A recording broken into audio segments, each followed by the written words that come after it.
His latest film, Get Low, was released this summer. Inspired by a true story, it tells a tale of a recluse who throws himself a funeral party while he is still alive. Here is the trailer for Get Low. Means? Ooh, everybody asks. It's a kind of a subjective question. Get low means to get down. For religious people, we get down for Jesus or the Lord in the South. But get low, get humility before that day comes, the day of reckoning. It's like you know it's approaching, so you got to get low. Yeah, exactly. So who is Felix Bush? Well, he's a man that chooses... Been living in the woods. He arbitrarily chooses to live a hermetic life in the woods, deep in the woods. He's not a dumb guy. He could have been a lawyer. He could have been a doctor. He could have been a world traveler. He could have been many things, but he chose to be a hermit because of this... incident. This guilt. And it's based on a true story, but in the fictionalizing of the project, it has its own identity, really. So you craft this character. Tell us how you do it. Well, this character, the writing was so good, I just let it lead me, and I thought about it. You wake up in the middle of the night, you daydream in the middle of the night. You think in the middle of the night, and you daydream in the middle of the day as well. And I just followed the writing, and I let. When we went to northern Argentina at Christmas to visit Luciana's people, and I sat in a hotel and just looked out at those Andes mountains, those beautiful, magnificent mountains, studying the part, which gave me a sense of solitude, privacy, loneliness, being alone, being kind of hermetic. Are you looking for something when you do that? You're looking for something, but you don't necessarily know what you're looking for. So you just let it go where, and eventually when they say action and cut, you throw that all out the window. Right, exactly. Now, why does he want to have this funeral? Well, he wants to hear what people say, but it ends up that he wants to say, tells what he wants to tell. So it's about him getting something off his own. Something big off his chest that he's held there for a long time. And what role does Sissy Spacek play? She plays the part of a. And I say to her, I didn't know I had a heart until it stopped right then. When you saw her sister? Yeah. And that was it. And she said, well, how long has this been going on? Because the sister is since deceased. Right. She said, how long has this been going on? I said, it's still going on. 40 years later. Stopped your heart for 40 years. Yeah. Yeah. And part of my guilt is connected with her sister. Is that sort of what happened to you and Luciana? No, I don't know. We just met on the street, really. We met on the street. Not that kind of experience. No. Back then, she learned English great, but back then she'd say, "Bobby, let's take a snap." I say, "Yeah, we'll take a nap," But now she's great with English and could do simultaneous translation if she had to. So, right. But it's gone. It's going well, right? Yeah, very well. Yeah, you live in Virginia. She's there with the dogs and the horses and whatever. When you play a role like this as Felix Bush, and you being 80? Yeah, I will be. Will be at some point. Yes. Soon. You'll be way after me, but soon. What do you reach into that idea? I mean, does this make you think about mortality? I'm sure it does. You mean doing a part like this to remind you that, Yeah, I'm sure it does. I've told this story to many people before. I always told Horton Foote he should see this movie. He was 93 and still writing. Right. Well, what happened was I wanted him to see this movie because it reminded me of his writing. So the first day I was giving this speech onto the crowd for their benefit. Yeah. The mule comes on with a coffin for when I really die. Yeah. The casket. Right. And the phone rings off camera while the camera's rolling. And my wife gets the message that Horton Foote just died. My God. It was like full circle from To Kill a Mockingbird. It was like eerie. It was like he was there. Yeah. It was kind of beautiful but strange and sad. Very poignant. He was the great American voice for you. One of the greats of everybody. Now he's getting realized more and more and more. I've met young actors that are very good stage actors who never heard of Horton Foote. I say, how could you not heard of Horton Foote? He's one of our great writers. But I think more and more he will be recognized. Did Boo come right out of the script, or did Boo come right out of your heart? Boo Radley? Yeah. Well, I mean, I went to do the movie in the last part of the shoot, and the character comes in the last part of the book. Yeah. And when I left my apartment in New York, I got a telegram from the author, Harper Lee, and it said, "Hey there, Boo."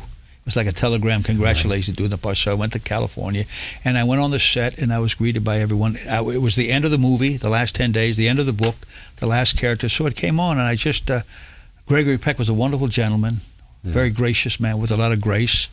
Horton Foote was there, as he always is in his movies, and I felt very welcomed. And I just, once again, followed my instincts for this part. It was just a lovely part. But the eyes did it, didn't they? Yeah, kind of, but you don't think of that. The only thing I thought of then was, when I did that part, as I did it, I got goose pimples. So I said, if I'm a goose pimple actor, I know I'm on the right track. At that time. I'm not saying I always get goose, but I did then. Tony Scott, as I said in my opening, this actor's gone nearly 50 years in movies virtually without a false note. Now, as self-serving as it might be, tell me why that's been possible for you. Well, I'm sure this guy gave me a bad review once. I mean, all these guys do. I mean, I don't read them. Believe me, I don't read them. You don't read any of them? No, I don't. Good or bad? No. I don't read them, no. The best reviews I ever got were for American Buffalo on Broadway and Lonesome Dove, and they were good reviews and really exceptional, and I didn't read them. I'll hear about them sometimes but I don't go after them to read them, because I just, why? What? Why? Why? But I try to be truthful when I act. I try to keep it down to what we're doing now. Bobby Duvall and Charlie Rose just talking and listening. Yeah. If you can, and somebody said, "Well, we saw you in the movie. You just played yourself." I said, "Yeah, well, try it. Try it. See how easy it is. Just easy, Talk, listen. You talk. It's not that easy always." Yeah. It has everything about it. It has making it sound like you've just had the thought. It has a sense of listening so that it flows naturally from where the conversation was. It has to do with stripping away everything except the moment. Exactly, the moment. And I think that there are bad still, but I think the directors today, the good ones, are better than the old guys How so? In those areas. When I looked at True Grit, it's not one of my favorite performances. Yeah. When I did that movie, the director said to one of the actors, "When I say action, tense up, goddammit." That's not the way you do it. Now, can you say that to Joe Montana in the Super Bowl? No. You don't do. There's a difference between intensity and tenseness. Yeah. And today, a good director would say, "Give me less. Don't do anything." And I think, if you can be relaxed enough, I think that you can start from zero and possibly end with zero in a scene, but letting the process take you to the result rather than playing the result. Just see where it goes. In the old days, they wanted something, energy. And that movie, True Grit, if you looked at the ground, the guy would say, "Cut, son, what are you looking at?" It had to be like a proscenium, some of those directors then. And I'm not saying they didn't make good movies then. They did, but I think from The Godfather on down, I think the movies are better today, I think. Maybe the stories aren't better. And I'm not saying the actors are any less interesting. But I think the directors in those days were authoritative, and they wanted certain things. Gene Hackman once said that they asked Henry Ford to come on the set to direct one scene with a bunch of soldiers. He went down the soldiers. John Ford? Yeah, up. Everybody had to be up in those days, like energy. Yeah. It's not about that, really. That's a secondary thing, energy. And energy can come from a person rather than just an arbitrary outside force. As we were watching that, and the Godfather scene came on in that composite. Yeah. You said that's the best. Well, for that kind of storytelling, Coppola was masterful, absolutely. I was fortunate enough in the last part of the 20th century to be in the two biggest film episodes, Godfather 1 and 2, Yes. Lonesome Dove. Right. Although The Godfather was better directed, actually. And I walked into the dressing room the one day on Lonesome Dove. I said, "Boys, we're making The Godfather of Westerns." But that was my favorite part. Oh, that was the favorite part? That was my favorite part. Because? Interesting guy. Just a guy that, he said, why did we kill all the people in this country that were interesting to begin with? He was one of those guys that went after Indians, but, he was a Texas Ranger, loved women. He didn't care if they were whores. He didn't, I always said, let the English play Hamlet and King Lear. I'll play Augustus McCrae. A great character in literature. I mean, a true American character. Yeah, I mean, my ex-wife said, "I read a book I like better than Dostoevsky, Lonesome Dove." It's a great American novel, and we tried to come up to equal it. Whether we did or not, I don't know. The Godfather, the novel was okay, and the movie surpassed it. Tell me about Marlon. Marlon. Yeah. Interesting guy. When I first met him on the chase, Oh, yeah, that's right. we talked. With and Robert Redford. Yeah, we talked, and we did this and that, and then he knew that, he wants everybody to come to, people want to come to him. Yeah. We talk, oh boy, it's going to be great. Then for like 8 weeks, he would never say hello. He'd walk right by you. Right by you, like, okay, knowing that you wanted something. But I learned something from him on the chase. I noticed he would be sitting over here. They say, okay, it's your time. He'd be talking, and then he'd go, action, cut, back to talking. It was all the same. There was no beginning. I said, boy, this is interesting acting. No beginning. It's all the same. It was a continuum. Yes, it's him, continuing. Roll tape is a scene from Get Low. Bill Murray's pretty good, Murray's too. wonderful. He's wonderful to work with, and and Lucas too. Lucas Black, right, Gerald McCraney. right. No, Lucas. I just did another movie with Lucas. He's a scratch golfer. This guy. I don't know if the movie will be any good, but it'll be a legitimate golf movie. But they're both. What's the movie called? 7 Days in Utopia. It's about golf? Yeah, about golf. Yeah. And he's the lead character? Yes. And what role do you play? I play a mentor, but I only have to swing once. You have said that Hollywood tends to patronize Southern characters in films, particularly if they are religious. Do you think so? Well, give me an example. I'll tell you if I agree. Well, I mean, I know it was presented as a musical in a way, but that Brother, Where Art Thou? I thought the people were like hillbillies, like cornball. I agree. Yeah, the music was great. Absolutely great. Yeah, but I mean, other things too, Like I think that... I think I may have mentioned to you this before one time. There was a guy had a service in New York, a car service. He said when he was in the Army in the South, all those guys, those in the hills and valleys and rivers, way in the deep South, constantly outscore the New Yorkers on the aptitude tests. So you cannot pass over these people. You can't. I defended Lucas Black by a director that once put him down, who said he was like a cornpone hillbilly. Very talented young man. So what did you do? I got in the guy's face. What did you do? Not really, but I just... what did you do? I said, what are you talking? You don't know what you're... you don't know what you're talking about. You said to in that manner? Is that the way you... I got a little hot with the guy. He was a well-known director. So dial that up for me. And then he offered me a part in his movie. I turned it down. It's that Jesse James movie. They did it up in Canada. But Lucas, just because he has a very thick... He tries hard maybe not to get rid of it. He has that thick Alabama accent. Right. But he's a very talented young actor, and he's a bright young... He married a woman who's a young woman who's a prosecuting attorney from Missouri. There you go. Interesting. Yeah. Yeah. Well, you married a young woman from Argentina, for God's sake. She could have been a prosecuting attorney. Now, do you still dance?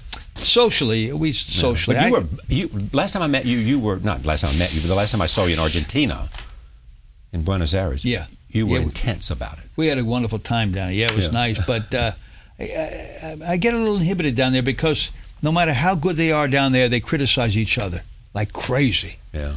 There was one guy that he's built like this big, Oniken. What a dancer. He got second in the world competition. He said backstage, I'll bet my sister against your sister. I'll beat you tonight. And the older people usually give the young people encouragement. Yeah. The older people said to him, why are you here? You're a terrible dancer. Get out of here.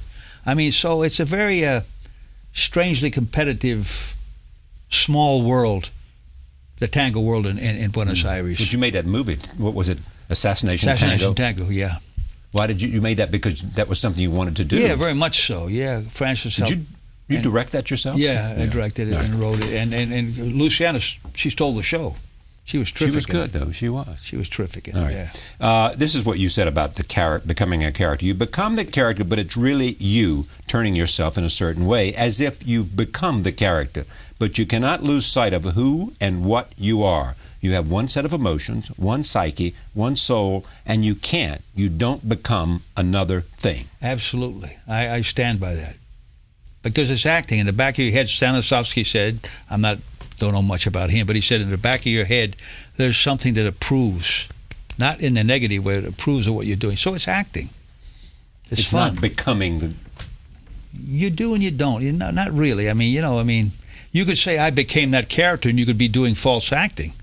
Now, you know what I'm saying? But it's you have to start from yourself. What's the best lesson you've ever learned about acting? The best lesson? Yes.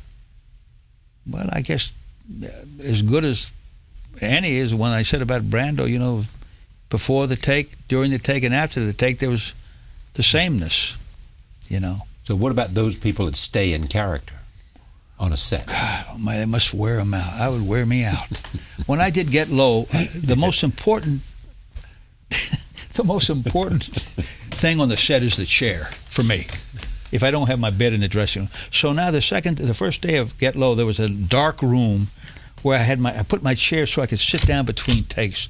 Yeah. Everybody thought I was in there keeping in character. I just wanted a place to sit down and rest till the next take. Nothing to do with staying in character. There was also, you improvised in that scene, in the movie with... Oh, yeah. Vigo, The Road. Yeah, Vigo. I never worked with a better guy than Vigo. Wonderful actor and just a terrific guy. So there was a scene. Yeah. In which you said to him, as I hear the story, I got something. You said, hold on, I'm going to try something. Hold on, I'm going to try something. Yeah. And I figured it needed something. So I'm not going to ask permission from the director because he may say no, especially some of these Australian guys. So I said, I'm going to try something. So it wasn't in the script or the book, beautiful novel by Cormac McCarthy. Right. I gave my character a son that he was looking for on the road that he couldn't find and wondered where he was. He was looking for his son. And I improvised that sign that scene as the camera rolled, talking about and it gave me something very emotional and a great inner thing which worked, and everybody seemed to. But you said to Vigo, "I'm going to do this." Yeah, I said, "Hold on, I'm going to do something here." Yeah. I knew I was going to do so. I didn't quite know how it was going to go. And when they looked at the rushes, they liked it and they left it in. They liked it a lot, and I guess Cormac McCarthy liked it okay. Because they didn't take it out.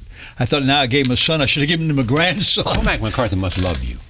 I guess I only You never had a conversation with him? I met him at I met him way back. Here's a guy that writes about violence, like Borges in Argentina. Right. He writes about violence. He's a middle-class guy, great dark scenes. And I met him in somebody's backyards playing croquet.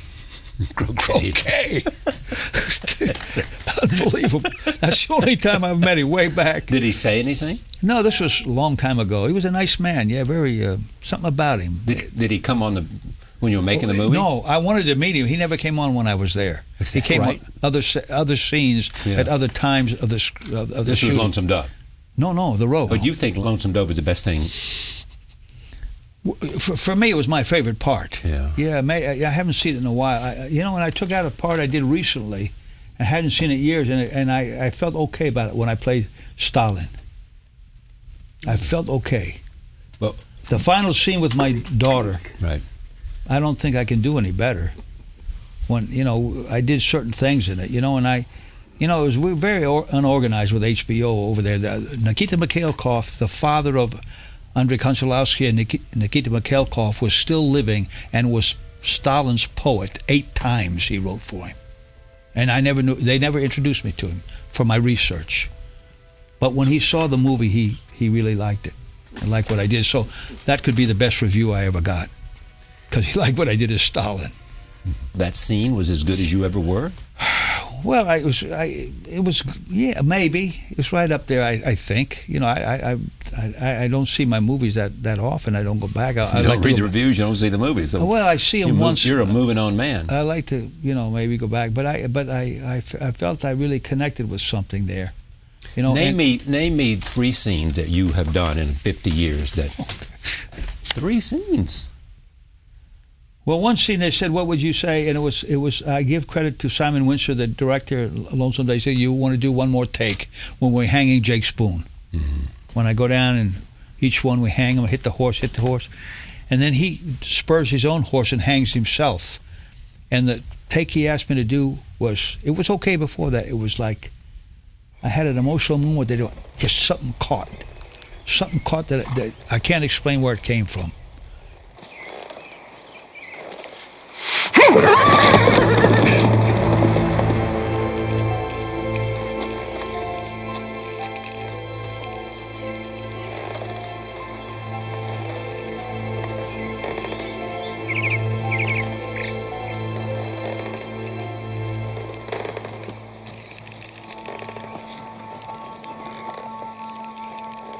And of course, when I saw the first cut, they cut it out.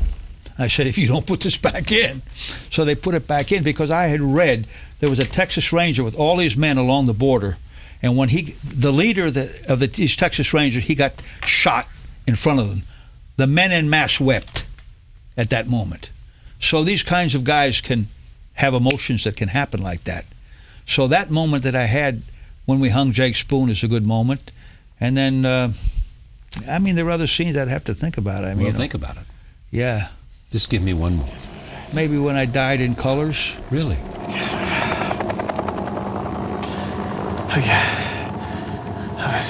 rest up. I'll be ready to roll in a minute. Or I died in Geronimo. 20 years. Jason old Geronimo. Nothing I'd love better than being there to finish. Or when I died in Lonesome Dove. That final scene with Tommy Lee Jones, that final scene that said it's been a great party, and then that's my demise. I got Woodrow. It's been quite a party, ain't it? Yes, sir. I think that was a pretty good scene. It's an honor to have you here. Great to be here again. Otra vez. Muchas gracias. Bobby Duvall, one of the greats.